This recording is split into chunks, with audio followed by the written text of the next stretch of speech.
Hey everybody, it's Unoriginate here. How you going? Here on YouTube, there are a lot of creators who are bursting with originality and ideas that they just want to get out as quick as possible. And sometimes in doing so, sacrifices in quality are made. Oh, there's that. There's that. Come on, we gotta go.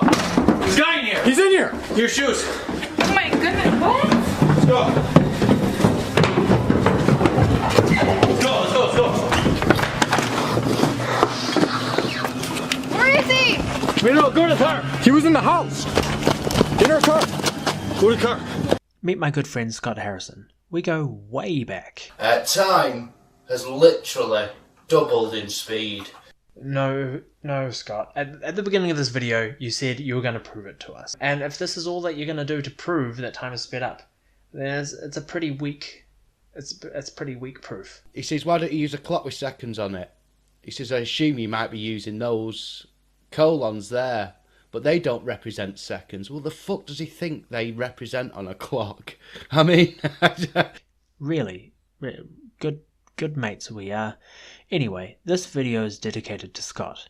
But the lesson, I think, can really be used by anyone to make sure that your audio track in your video is really nice, clean and smooth. So without further ado, let's go.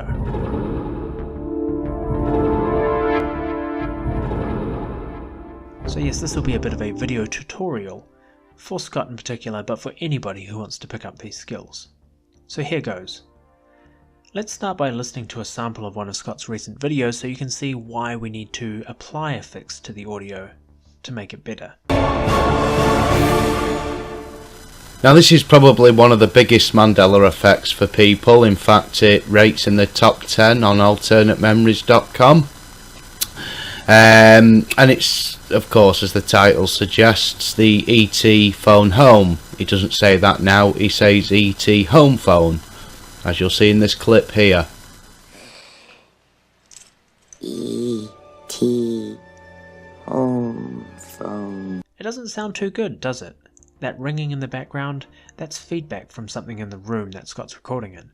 It could be other equipment that his camera mic is picking up on, or it could just be caused by something as simple as his lights. Camera mics in particular are really good at picking up on interference like this. Dude, hold up. Listen to this. Listen to the noise our cameras are making. What is that?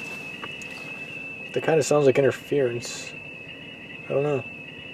What? Luckily though, this is easily fixed. To apply this fix, you need a free program called Audacity, which I'll link below. Some of you may already know what this is and use it to record your audio separately and then sync it up with the video later. And others of you might be thinking, What's that? so this is the tool that you're going to need to use to clean up your audio. Now, as I mentioned before, you may already have this tool with your audio track on it if you record separately to your video like I do. If not, you can easily save a copy of your video as an MP3 file and then insert it into the program to edit it. I'll quickly show you how to do this before we get into the main part of the tutorial. I'm using Final Cut Pro, and in this program it's just a matter of selecting export and then changing the options here from exporting it to a video file to an MP3 and then clicking export.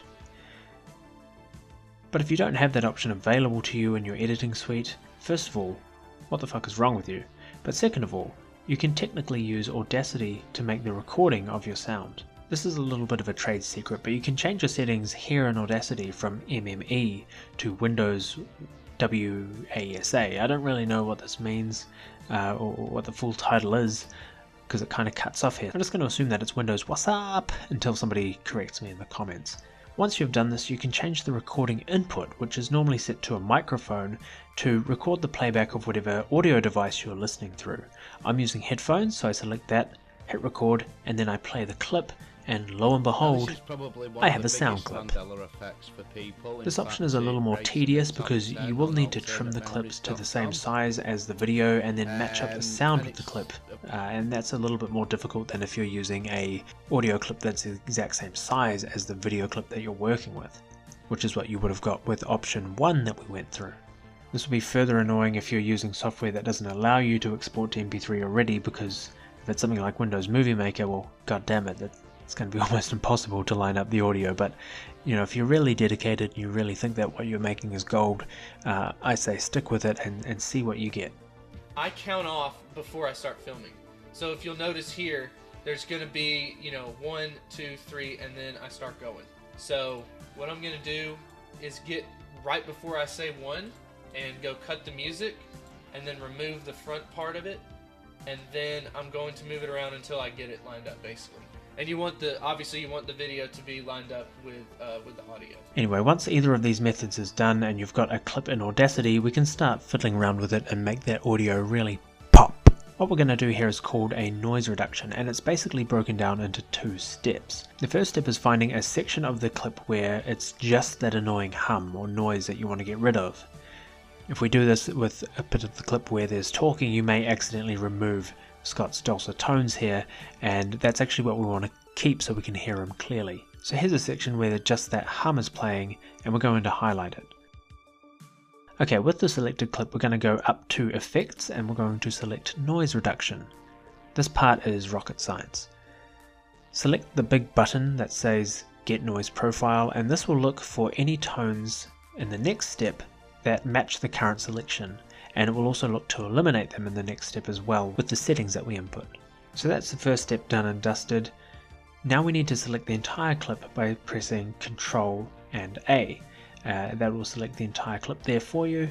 You can do it manually if you want to be a bit of a retard. I recommend using the hotkeys, it's much more painless. Once you've done this, go back up to Effects and select Noise Reduction one more time. This is where these sliders come in. These control the decibel reduction, the sensitivity, and the frequency smoothing. I really have no idea how these work or what they really do. The settings that you're seeing on your screen, they are set or preset to the perfect settings to reduce the feedback that I get in my own studio space, so I'm not going to fiddle with them. I recommend having a play around if it's the first time that you're doing it or if you're recorded in a different room. If you do too much, you can always select Ctrl-Z and undo what you did and then start over if it's not really the result that you want. So we'll apply this change and have a look. And you can see that it's reduced the noise a little bit. In fact, it rates in the top 10 on alternatememories.com. You can see that it's reduced the noise a little bit, but not completely. So what we'll do is we'll actually do that one more time.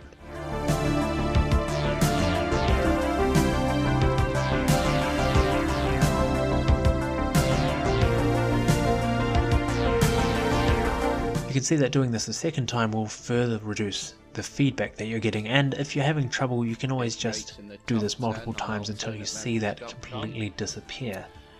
Once that's done, all you need to do is go up to File and Export Audio and give the file a name and save it.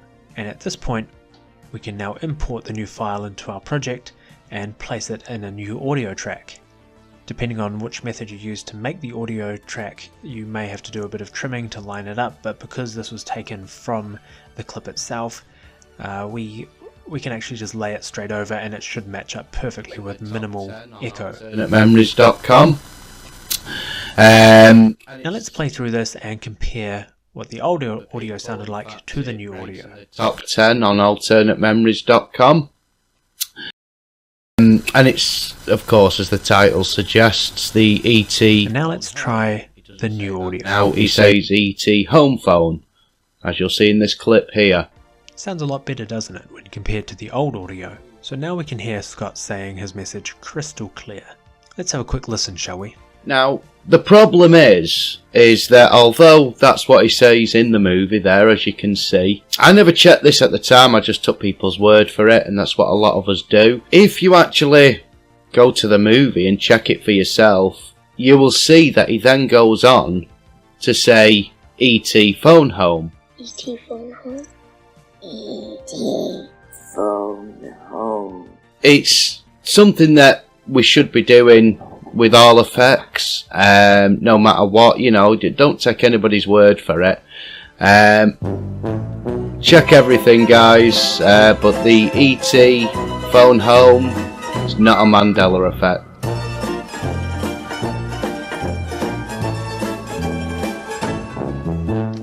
Would you look at that, it sounds absolutely perfect now. There's no misunderstanding at this point. You can hear his message loud and clear.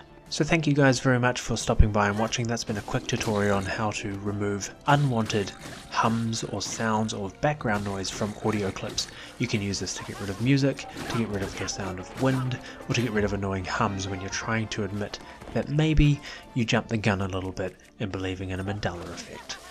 I've been Unoriginal. Thank you very much for stopping by, and I'll see you guys in the next video.